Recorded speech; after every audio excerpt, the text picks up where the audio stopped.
नमस्कार शेतकरी बांधवांनो, महाराष्ट्राचं राज्य सरकारचं अर्थसंकल्पीय अधिवेशन आजपासून सुरुवात होणार आहे। 3 मार्चला सुरू झालेलं अधिवेशन हे 28 तारखेपर्यंत चालणार आहे आणि याच्यामध्ये काय काय होणार याची संपूर्ण अपडेट आपण आपल्या चॅनलच्या माध्यमातून घेणार आहोत। पण तत्पूर्वी मित्रांनो, काल झालेल्या पत्रकार परिषद म्हणजे अधिवेशनापूर्वी जी काही पत्रकार परिषद झाली त्या पत्रकार परिषदेमध्ये शेतकऱ्यांविषयी काही बोलले गेले का, पत्रकारांनी शेतकऱ्यांविषयी काही प्रश्न विचारलेत का, याची संपूर्ण माहिती आपण या व्हिडिओच्या माध्यमातून जाणून घेणार आहोत। नमस्कार मित्रांनो, मी गजानन गायकवाड आणि तुम्ही बघताय मराठी टार्गेट YouTube चॅनल। शेतकरी बांधवांनो, काल पत्रकार परिषद जे अर्थसंकल्पीय अधिवेशन सादर होणार त्याबद्दल घेण्यात आली। पण त्या पत्रकार परिषदेमध्ये महाराष्ट्राचे उपमुख्यमंत्री सर्वप्रथम बोलले। अजित पवार जे अर्थसंकल्प सादर करणार आहेत ते थोडंफार बोलले, पण त्यांनी शेतकऱ्याविषयी किंवा शेतीविषयी कर्जमाफीविषयी काही अपडेट दिलेलं नाही।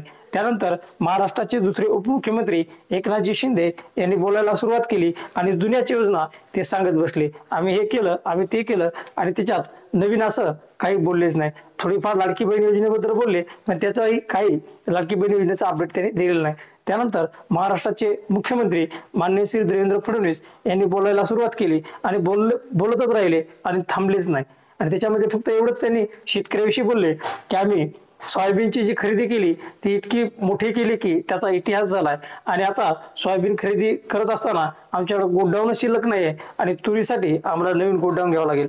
या व्यतिरिक्त महाराष्ट्राचे उपमुख्यमंत्री त्याच्या कर्जमाफी असेल किंवा शेतीविषयी असेल काय बोलले नाही। नंतर पत्रकारांनी प्रश्न विचारायला सुरुवात केली आणि त्या प्रश्नामध्ये पत्रकारांनी काय विचारलं तर धनंजय मुंडेचं काय झालं, त्यांच्यावर जे गुन्हे करायचे सांगितलेत ते झालेत का, महाराष्ट्राचे कृषी मंत्री दुसरे माणिकराव कोकाटे यांच्या केस बद्दल विचारणा केली, पण कोणत्याही मायकालालनं शेतकऱ्यांच्या कर्जमाफीबद्दल कोणताही मायकालाल पत्रकार हा बोललेला नाही।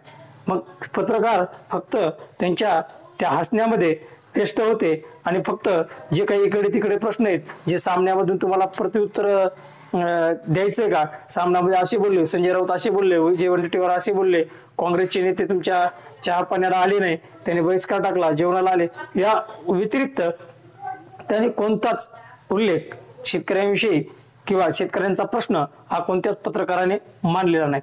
पण आता हे अर्थसंकल्पीय अधिवेशन सुरू होणार आणि त्या अर्थसंकल्पीय अधिवेशनात शेतकऱ्यांसाठी काय मिळणार, आता हे खूप मोठा प्रश्न आता समोर आलाय। कारण शेतकऱ्यांचा जो जिव्हाळ्याचा प्रश्न आहे, शेतकऱ्यांची कर्जमाफी, पत्रकारांनी कमीत कमी तो तरी प्रश्न त्यांना विचारायला पाहिजे होता। म्हणजे शेतकऱ्यांना अर्थसंकल्पात कर्जमाफी मिळणार का नाही हे तरी शेतकऱ्यांना समजलं असतं। पण काय नाही, 50 मिनिटाची पूर्ण पत्रकार परिषद आहे, 50 मिनिटाची म्हणजे जवळपास 1 तास पत्रकार परिषद चालली, पण 1 तासात शेतकऱ्यांचा कोणताच विषय तिथं बोलला गेला नाही किंवा त्याच्यावरती चर्चा झाली नाही। मग आता शेतकऱ्यांनी काय समजायचंय, अर्थसंकल्पामध्ये त्यांना कर्जमाफी मिळणार का, आता हे सर्वात मोठं प्रश्नचिन्ह समोर आलंय। आता बघूयात, आज 12 वाजता चालू होणार, पहिल्या पुरवण्या मागण्या मांडल्या जाणार, त्याच्यावर चर्चा होणार। आता याच्यामध्ये काय अपडेट मिळतंय त्यासाठी काय करायचं मित्रांनो, शेती माती संस्कृतीसाठी अधिवेशनाच्या प्रत्येक अपडेटसाठी, कर्जमाफीच्या प्रत्येक अपडेटसाठी आपल्या YouTube चॅनलला सबस्क्राईब करून ठेवा। हे होतं मित्रांनो छोटंसं पण महत्त्वपूर्ण अपडेट। तुम्हाला कसं वाटलं कमेंट बॉक्समध्ये नक्कीच सांगा। भेटूयात मित्रांनो पुढील व्हिडिओमध्ये, तोपर्यंत जय हिंद, जय महाराष्ट्र।